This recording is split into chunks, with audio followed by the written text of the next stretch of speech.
monster matchups. Dan, let's start in Buffalo. Patrick Mahomes versus Josh Allen. Who has the edge? Yeah, it's Patrick Mahomes. One, his unit's fully healthy outside of obviously the Rashee Rice injury that happened about a month ago, but he has the more pieces that are going to be most reliable in this game.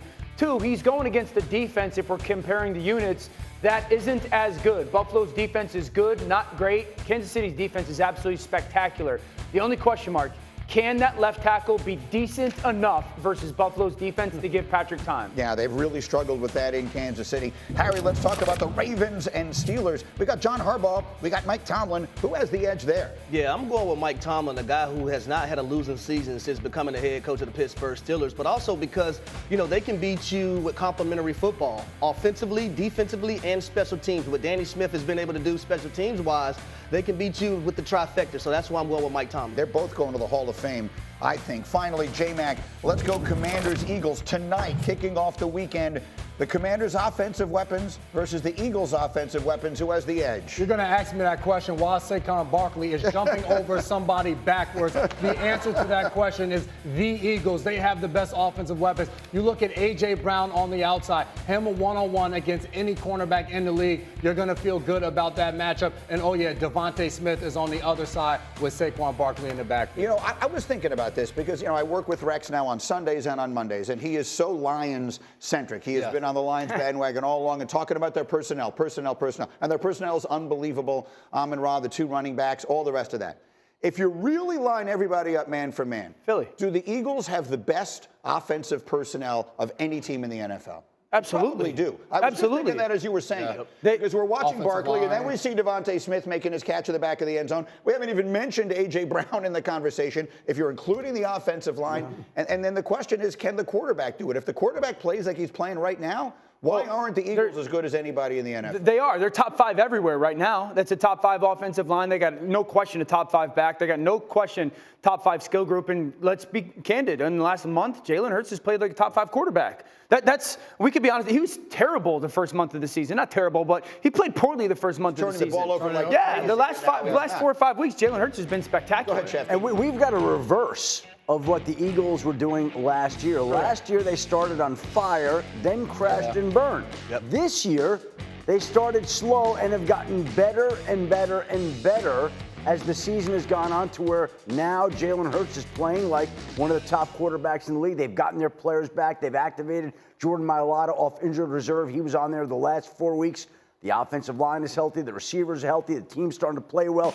So this team now is doing the opposite of what last year's team did. And here we mentioned some of the injuries. Marshawn Lattimore out tonight, still waiting his debut. Brian Robinson back for the Commanders tonight. That's big for the Commanders' running game. Jordan Mailata back at left tackle. And Devontae Smith and A.J. Brown off the injury report. Despite the limited practice, both will be out there tonight. I'm going to change up the question a little bit here. Ali and Eric back in producing in our studio, in our control room, are going to get mad at me. But this question just jumped into my head. You're a defensive player. Absolutely. You're on the Commanders tonight. You're playing against the Eagles.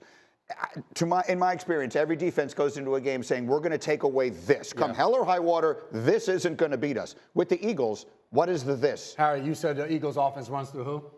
Saquon Barkley. You got to be able to stop the run and make them one-dimensional. As dangerous as A.J. Brown is, you cannot allow Saquon Barkley to go off, because if he's doing that inside zone and they're picking up 7-8 yards a carry, it forces more people, and now it just makes it easier. And as a defensive play caller, you don't know what they're going to do, because they have the option of plenty to decide. So for them, you have to take away Saquon Barkley and try to live with them being able to hit a low percentage pass on the outside to A.J. Brown. I fully believe that Kellen Moore, the offensive coordinator in Philadelphia, is content and even encouraged to break the rushing attempts record.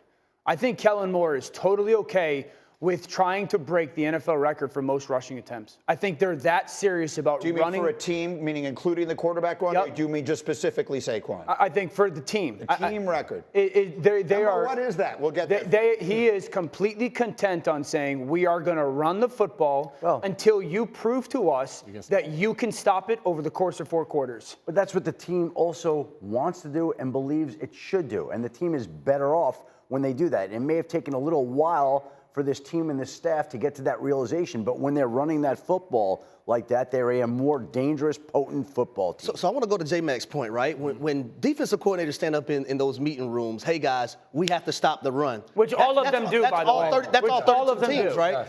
So, J-Mac, you know this. How demoralizing is it when you have the inability to stop the run and you know it's coming, but you can do nothing about it? As a cornerback, it's so demoralizing because you're adding more guys in the run game. And there's nothing I want to see. I get paid to go out there. Yes, A.J. Brown may be a challenge, but I'll line up against him one-on-one all game. The hell I want to come down there in the box and have to have Saquon Barkley running at me full speed, and I have to stick my nose in. That's not what I get paid to do. The guys in the front seven, the D-line, the linebackers, y'all get up there and stop that inside zone with Saquon Barkley. Yeah. That's why I think it's important for the front seven of the Washington Commanders. They have to be great.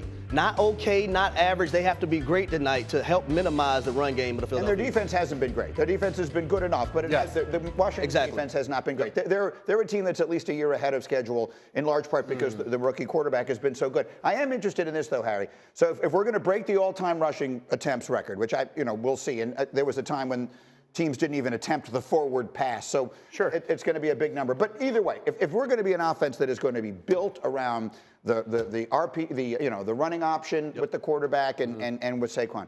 And now I got A.J. Brown on one side and I got Devontae Smith on the other side. What are those guys saying? Well, let me say this. I think it also, going through that run game, everything complements Jalen Hurts as the quarterback, because when you look at the last 5 games, they're 5-0, right?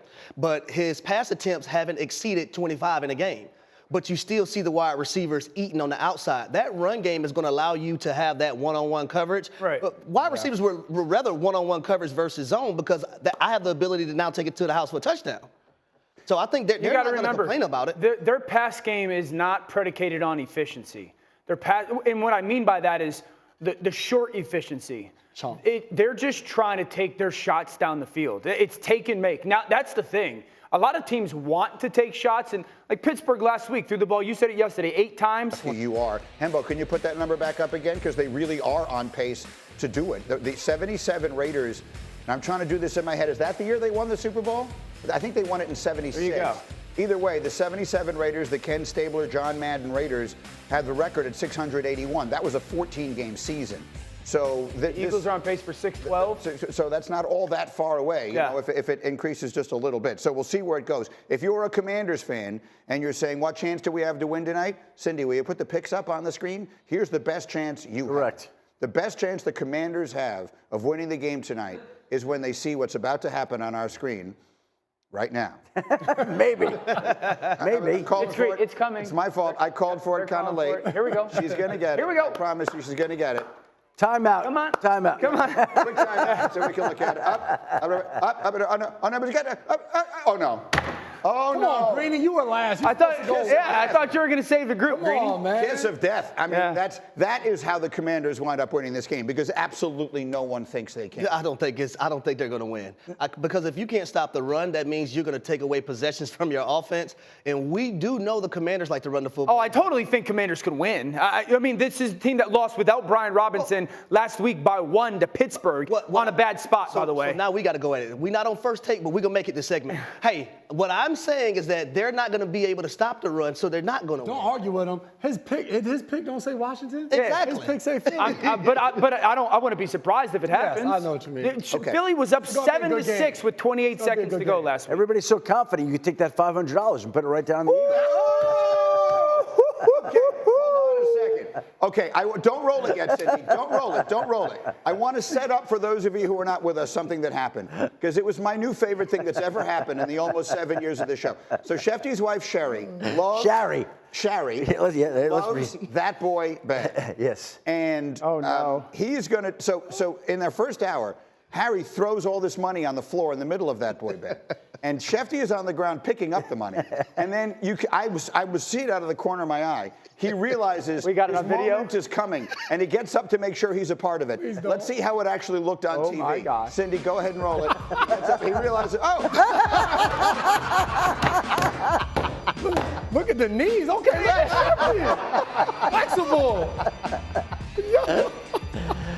How many ways can you make yourself look silly? Right there. You're a good man, That's Schefty. literally the first thing someone texted me when I watched my messages. Schefty on one knee, still doing it, was hilarious. I think your wife likes that boy bad a little bit more after that. Favorite segment. It's an Emmy reel. It's an Emmy reel. Take your job seriously, Whatever yourself it takes. not. Whatever it takes, man. You're the man. It's one of those moments where I was just praying, like, please let that have been on TV. And it was. It wasn't caught on camera.